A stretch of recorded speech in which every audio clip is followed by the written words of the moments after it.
CH-194 40 पद राक्षस lucky ध्यान से अपने दलदल वाले इलाके को देखने लगा। ये दलदल वाला इलाका घाटी के मेन दलदल वाले इलाके से अलग था। ये जहरीले कीड़े का इलाका था। दोनों अपने अपने इलाके में रहते थे। आरव ने लकी को वो फल पहले ही खिला दिए थे जो उस जहरीले कीड़े के एंटीडोट थे। लकी दलदल में बहादुरी से अपनी अर्थ वेब स्पेल का इस्तेमाल करने लगा। निकलो, बाहर निकलो, मुझे तुम पर अपना इंटरमीडिएट मैजिक इस्तेमाल करने के लिए मजबूर मत करो, वो दलदल के बाहर खड़े होकर जोर से चिल्लाया। वो दलदल में अपनी अर्थ वेब स्पेल इसलिए इस्तेमाल कर पा रहा था क्योंकि यहाँ मिट्टी पानी से मिली हुई थी और उसके स्पेल के कारण अब चारों तरफ मिट्टी उड़ रही थी। आरव ने लकी को बताया था कि जहरीला कीड़ा बहुत ही बेरहम और गुस्सैल भी था। अगर कोई उसकी नींद खराब करता तो वो उसका पीछा जरूर करता। लकी को कोई अंदाजा नहीं था कि आरव को ये बात कैसे पता चली थी। आखिर में लकी की धमकियों का उस जहरीले कीड़े ने जवाब दिया और वहां दलदल में एक बहुत बड़ी लहर जैसे उठने लगी। कीचड़ उबलते हुए पानी की तरह बुदबुदा रहा था और फिर सीधा लकी के सामने गिरने लगा। तभी कीचड़ में से एक बहुत बड़ा शरीर निकला। पहली बार देखने पर तो वो किसी सांप की तरह लग रहा था, लेकिन उसके शरीर के दोनों तरफ बड़े बड़े पैर लगे हुए थे। उसके सबसे आगे वाले पैर कीचड़ से निकलकर जब बाहर आए तो लकी ने देखा कि उसके बगल में 130 मीटर ऊंचा पेड़ था और उस बीस्ट की हाइट इतनी ही लंबी थी। उसके 2 नहीं, 4 नहीं, बल्कि दोनों तरफ 7-7 पैर थे। उसका आधा शरीर तो अभी दलदल में ही था और लकी उसके 14 पैर देख चुका था। उसका सिर बेहद बदसूरत था। उसके 2 लंबी लंबी जीभ लटक रही थीं। वो कैजी की तरह तेज थी। उसने अपना छोटा सा मुंह खोला और अपने सामने खड़े इंसान को देखकर जोर से चीखने लगा। जैसे ही उसने जोर से चीखा तो लकी की तरफ एक बहुत तेज हवा आई और उसके साथ ढेर सारा कीचड़ भी उड़कर आया, जिससे लकी का पूरा मुंह छुप गया। उसे देखकर लकी की आंखें फटी की फटी रह गई थीं। ये किसी कीड़े की तरह दिखने वाला मॉन्स्टर तो सच में बेहद डरावना है। इसके तो पैर के बाल भी मुझसे बड़े हैं, लकी ने खुद से कहा। ये एक विशाल 40 पैर वाला कीड़ा था और पुराने लोग इसे 40 पद राक्षस कहते थे। इसका एक दूसरा नाम पठार भी था। आमतौर पर तो इसकी साइज एक इंसान की उंगली जितनी होती थी, लेकिन इस 40 पद की साइज उस महाकाय छिपकली जितनी थी, इसीलिए पुराने जमाने के लोग इसे राक्षस कहते थे। लकी बुरी तरह से डर गया था। उसे समझ ही नहीं आ रहा था कि वो अब क्या करे। उसने आरव से कांपती हुई आवाज में कहा, आरव भाई, मैंने उसे उठा दिया है।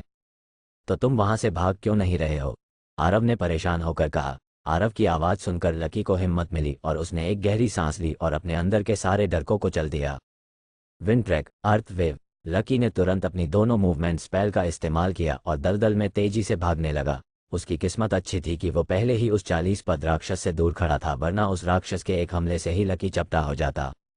लकी की रफ्तार बहुत तेज थी, एक आम इंटरमीडिएट मैजिशियन से कहीं ज्यादा तेज। वो अपनी मूवमेंट का इस्तेमाल अलग तरीके से कर सकता था और इनके बीच के गैप्स को भरने के लिए वो अपनी अर्थ वेब स्पेल का इस्तेमाल करता था ताकि वो तेज रफ्तार से भाग सके। लेकिन परेशानी ये थी कि 2 छोटे छोटे पैर उस 40 पद राक्षस का मुकाबला कैसे कर सकते थे। लकी को लग रहा था कि अब तो उसकी जान जाने ही वाली थी। उसने एक भी बार पीछे मुड़कर देखने की हिम्मत नहीं की, बस तेजी से भागता रहा। उस 40 पद राक्षस की रफ्तार से मिट्टी इतनी तेजी से पत्थरों से टकरा रही थी कि पत्थर भी चूर चूर होते जा रहे थे। वो 40 पद राक्षस बहुत तेजी से लकी का पीछा कर रहा था। वो तो गनीमत थी कि उसके पास कोई दूर का हमला नहीं था, वरना लकी तो अब तक भगवान को प्यारा हो गया होता। लकी, वो अभी तुम्हारे पीछे आ रहा है क्या? आरव ने पूछा। पता नहीं, मुझे उसकी आवाज तो आ रही है, लकी ने कहा। लकी अभी सिर्फ भागना चाहता था, डर के मारे उसका बुरा हाल था। पीछे मुड़कर देखो, जल्दी से, आरव ने उससे कहा। अरे, लेकिन अच्छा ठीक है, देखता हूँ। भागते भागते लकी ने पीछे मुड़कर देखा। उसे उस 40 पद राक्षस के अलावा और कुछ भी नहीं दिखाई दे रहा था। वो बुरी तरह से डरा हुआ था कि तभी उसने कुछ और देखा। वो 40 पद राक्षस पागलों की तरह उसका पीछा कर रहा था। उसका पूरा शरीर 100 मीटर लंबा था, लेकिन जरूरी बात तो ये थी कि उसके आगे के हिस्से में सिर्फ 14 पैर थे। ये इसलिए नहीं क्योंकि वो 2 प्रजातियों से मिलकर बना था, बल्कि उसके पीछे के सारे पैर किसी तरह से कट गए थे। लकी ने उसके शरीर के पिछले हिस्से पर चोट के निशान देखे थे। ऐसा लग रहा था कि उस 40 पद राक्षस ने किसी से लड़ाई की थी और इसीलिए तो अब तक वो लकी तक पहुंच नहीं पाया था। उसके शरीर के पिछले हिस्से के पैर टूट जाने के कारण उसका बैलेंस खत्म हो गया था और वो बार बार यहाँ वहाँ गिर रहा था। वो बार बार चीजों से टकरा रहा था। कुछ देर वो तेजी से चलता तो कुछ देर बेहद ही धीमे। आरव भाई, 40 पद राक्षस भी घायल है, लकी ने एक्साइटेड होकर कहा। मुझे पता था कि आरव भाई मुझे कुछ भी नहीं होने देंगे, लकी ने सोचा। आहा, लेकिन अब संभल कर। वो दूर से तो हमला नहीं कर सकता, लेकिन अगर उसने तुम पर अपने सिर से हमला कर दिया तो तुम्हारी जान को भी खतरा हो सकता है। हाँ, एक और बात, जो फल मैंने तुम्हें खिलाए थे वो उसका खाना है और उसकी खुशबू बहुत तेज होती है। इसीलिए वो तुम्हारा पीछा करता ही रहेगा, इसलिए जल्दी वहां से भागो, आरव ने कहा।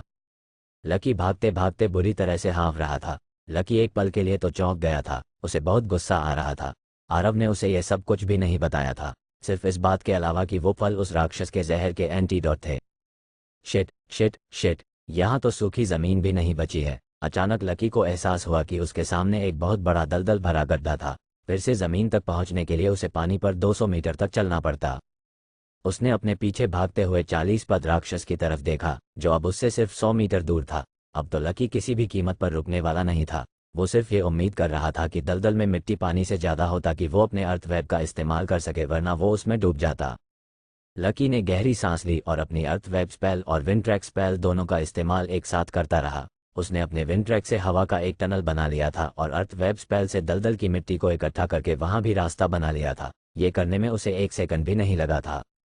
उसे याद था कि उसके बॉस सूर्यांश ने उसे बताया था कि अगर कोई विंड एलिमेंट यूजर तेज रफ्तार से आगे बढ़े तो पानी की सतह पर भी दौड़ सकता है। उसने तो दलदल की मिट्टी को ऊपर लाकर उसे और ठोस बना लिया था। कुछ भी हो, लकी का ये कारनामा बेहद खतरनाक था। इन दोनों स्पेल्स के साथ साथ उसने अपने मैजिक बूट्स भी एक्टिवेट कर लिए थे। उसके दोनों पैरों में एक अलग चमक आ गई थी। वो बस ये चाहता था कि दौड़ते वक्त उसके पैर मिट्टी में न धंसे। लकी जोर जोर से चीखते हुए उस 200 मीटर की दूरी तय कर रहा था। दलदल के ठीक बीचों बीच एक रास्ता बन गया था। अगर उसके पीछे वो 40 पद राक्षस न पड़ा होते तो वो आरव को अपनी ये नई ट्रिक जरूर दिखाता। आरव भाई, मैं बस पहुंच ही गया। लकी उस जगह पहुंचने ही वाला था कि उसे अपने सामने एक काला पहाड़ उठता हुआ दिखाई दिया। उस रात लकी ने सिर्फ उस महाकाय छिपकली की परछाई देखी थी क्योंकि वहां बहुत अंधेरा था, लेकिन अब सूरज की रोशनी में उसे उस महाकाय छिपकली का पूरा भारी भरकम शरीर दिख रहा था। उसे देखकर लकी के रोंगटे खड़े हो गए थे। वो सच में एक छिपकली थी। उस महाकाय छिपकली के पिठ पर एक बहुत बड़ा कवच जैसा कुछ था, जिसे उस रात उस हंटर ग्रुप ने जमीन समझ लिया था। उसका शरीर तो और भी बड़ा था। उसके चलने से मानो पूरी घाटी कांप रही थी। लकी अब भी उससे काफी दूर था, लेकिन उसकी साइज के कारण उसे ऐसा लग रहा था कि वो ठीक उसके सामने है। महाकाय छिपकली तो 40 पद राक्षस से भी ज्यादा दिल दहला देने वाली थी। आरव भाई, तुम्हें पक्का पता है ना कि ये दोनों एक दूसरे से लड़ेंगे? लकी ने कांपते हुए कहा। मैंने महाकाय छिपकली को 40 पद के 20 पैर खिला दिए हैं, ये जल्दी ही लड़ेंगे, आरव ने एकदम कॉन्फिडेंस के साथ कहा। क्या आरव भाई, तुमने आखिर यहाँ पर रहकर क्या क्या किया है? लकी को आरव की बात पर भरोसा ही नहीं हो रहा था। देखो, मैंने 40 पद के जहर से बचने का तरीका ढूंढ लिया है ताकि उससे हमें कोई नुकसान ना हो। लगता है चोट के कारण महाकाय छिपकली की रफ्तार भी बहुत कम हो गई है, वरना तो अब तक हम सब मारे गए होते, आरव ने कहा। आरव और लकी तेजी से एक दूसरे के करीब आ रहे थे और ऐसा लग रहा था कि वो दोनों विशाल बीस्ट किसी भी पल एक दूसरे से टकरा सकते थे। लेकिन उन दोनों के बीच में अभी दो इंसान थे जिन्होंने उन्हें उकसाया था और सबसे पहले वो इन्हीं से छुटकारा पाना चाहते थे। उसके बाद ही वो दोनों एक दूसरे से लड़ाई करते। उन दोनों को ऐसा लग रहा था कि उन्होंने उन कीड़े मकोड़े जैसे इंसानों के लिए बचने का हर रास्ता बंद कर दिया था। मेघना, मेघना, जल्दी अब धमाका करो, आरव ने अपने ब्लूटूथ से मेघना से कहा, जो नीचे एकदम तैयार खड़ी थी। लकी भी आरव के पास पहुंच गया था और बस मेघना के धमाके का इंतजार कर रहा था। कुछ देर पहले जब लकी और आरव उस कच्ची जमीन की तरफ भाग रहे थे, तब मेघना नीचे वाली सुरंग से वहां पहुंच गई थी। वो आरव के सिग्नल का इंतजार कर रही थी। अगर वो उसके पहले वहां धमाके कर देती तो सुरंग के रास्ते को मिट्टी ब्लॉक कर देते और आरव और लकी बाहर ही फंस जाते। इसलिए पहले उस जगह लकी और आरव का पहुंचना जरूरी था। जैसे ही आरव ने ब्लूटूथ के जरिए मेघना को सिग्नल दिया, मेघना ने तुरंत अपनी स्पेल का इस्तेमाल करना शुरू कर दिया। लाइट रेस हमला करो। मेघना के चारों तरफ एक चमकदार गोल्डन कॉन्स्टेलेशन बनने लगा था। मेघना सीधे अपने एडवांस मैजिक का इस्तेमाल कर रही थी। उसे एक बार में ही उस पत्थर की परत को तोड़ना था। थोड़ी सी भी देर दोनों लड़कों की जान ले सकती थी। जैसे ही उसका कॉन्स्टेलेशन पूरा हुआ, वहां 100 से ज्यादा गोल्डन लाइट रेस आ गए। मेघना ने तुरंत उन्हें तीरों में बदल दिया, जिसके कारण अब वो लेजर बीम्स की तरह काम कर रही थी। मेघना की इन लाइट रेस ने तीरों में बदलने के बाद सीधे उस पत्थर की परत यानी कच्ची जमीन पर नीचे से हमला बोल दिया। पत्थर तुरंत टूटने लगे और वहां 100 मीटर जितना बड़ा छेद होने लगा। इसकी साइज एकदम वैसी थी जैसा कि मेघना चाहती थी, ना इतनी ज्यादा कि उसमें मिट्टी भर जाए और ना ही इतनी छोटी कि आरव और लकी उसमें से अंदर ना आ पाए। अरे ये क्या हो रहा है? मेघना के चेहरे पर चिंता की लकीरें आ गई थी क्योंकि उसने एक एडवांस स्पेल का इस्तेमाल किया था। उसे डर लग रहा था कि कहीं वो धमाका बहुत ज्यादा बड़ा ना हो जाए, लेकिन अब उसे लग रहा था कि वहां के पत्थर कुछ ज्यादा ही मजबूत थे। उसके तीर एक बार में पत्थर की परत नहीं तोड़ पाए थे। नहीं नहीं, ये कैसे हो सकता है? मैंने तो एक एडवांस स्पेल का इस्तेमाल किया था। पत्थर इतने मजबूत कैसे हो सकते हैं? मेघना ने फ्रस्ट्रेट होकर कहा। मेघना, ये कोई मजाक करने का वक्त नहीं है, अब तो हम गए काम से। मेघना को लकी की आवाज़ सुनाई दी।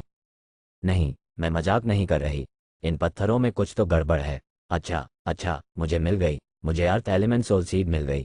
वो इन्हीं पत्थरों की परत में छिपी हुई है, मेघना ने एक्साइटेड होकर कहा। ऐसा लग रहा था कि वो भूल गई थी कि आरव और लकी की जान खतरे में थी। मेघना, क्या तुम पागल हो गई हो? लकी ने जोर से चिल्लाकर कहा। तुम इतनी एक्साइटेड क्यों हो रही हो? उस सोल सीड को भाड़ में जाने दो, आरव जोर से चिल्लाया। पहले हमारी जान बचाओ। दोनों विशाल बीस्ट आरव और लकी की तरफ बढ़ रहे थे। उनके चलने से इतना कीचड़ उड़ रहा था कि आरव और लकी ऊपर से नीचे तक कीचड़ से लथपथ हो गए थे। अब तक तो उनका प्लान सही जा रहा था, अब बस उन्हें मेघना के धमाके का इंतजार था। लकी को गंदगी बिल्कुल भी पसंद नहीं थी। जैसे ही कीचड़ उस पर पड़ा, उसने अपनी नाक से कोड़ ली। आरव को कीचड़ से कोई ज्यादा फर्क नहीं पड़ा था, क्योंकि वो पहले से ही किसी आदिमानव की तरह था, पूरा धूल मिट्टी से सना हुआ। आदर्श भाई, अब हम क्या करें? ये दोनों तो अब हमारी तरफ ही बढ़ रहे हैं। लकी आरव के करीब पहुंच चुका था। उसने 40 पद राक्षस से दूरी तो बना ली थी, लेकिन जल्द ही दोनों बीस्ट उन तक पहुंचने वाले थे। ये प्लान का सबसे खतरनाक पार्ट था। उन दोनों बीस्ट को अपनी तरफ आते हुए देखकर लकी की पीठ में झुरझुरी दौड़ गई। उसे लगा था कि एक इंटरमीडिएट मैजिशियन बनने के बाद वो आसानी से डीमन बीस्ट को मार पाएगा, लेकिन अब उसे एहसास हो रहा था कि इन विशाल कमांडर क्लास बीस्ट के सामने वो कुछ भी नहीं था। अगर वो उन कमांडर क्लास बीस्ट के हाथ से लग जाता तो वो उसे किसी मच्छर की तरह मसल सकते थे। अब लकी को एहसास हुआ कि वो और शक्तिशाली बनना चाहता था। इंटरमीडिएट मैजिशियन से एक एडवांस मैजिशियन बनना चाहता था, और उसके बाद भी वो रुकना नहीं चाहता था। वो चाहता था कि वो इतना शक्तिशाली बने कि कोई भी डीमन बीस्ट उसे कभी भी हरा ना पाए। लकी इसी सोच में पड़ा हुआ था कि तभी उसे आरव की आवाज़ सुनाई दी। शिट, लगता है अब मेरे पास और कोई रास्ता नहीं बचा है। मुझे अपना डीमन एलिमेंट एक बार फिर से इस्तेमाल करना होगा, वरना हम दोनों मारे जाएंगे, आरव ने दलदल की तरफ देखते हुए कहा। वो अपने दांत लंबे और नुकीले होते हुए महसूस कर पा रहा था, और उसकी आंखें भी बार बार अपना रंग बदल रही थीं। उसके अंदर डीमन एलिमेंट की शक्ति इकट्ठी हो रही थी। देखा जाए तो आरव इसी चीज से बचने की कोशिश कर रहा था। वो उस डीमन एलिमेंट का इस्तेमाल नहीं करना चाहता था, क्योंकि जितनी बार भी वो डीमन एलिमेंट की शक्ति इस्तेमाल करता, उतनी ज्यादा शक्ति डीमन एलिमेंट उसके सोल से ले लेता। आरव को तो ये भी नहीं पता था कि इस बार डीमन एलिमेंट की शक्ति इस्तेमाल करने के बाद वो जिंदा बच भी पाएगा या नहीं। यह उसकी जान का सौदा करने जैसा था। जितनी बार वो डीमन एलिमेंट की शक्ति इस्तेमाल करता, उसकी सोल को डीमन एलिमेंट के 4 हमले बर्दाश्त करने पड़ते, जिसमें डीमन एलिमेंट उसकी सोल से सारी शक्ति सोख लेता। इस बार तो आरव को ऐसा लग रहा था कि इतने महीनों में जो उसने मेहनत की थी, वो सब बर्बाद होने वाली थी।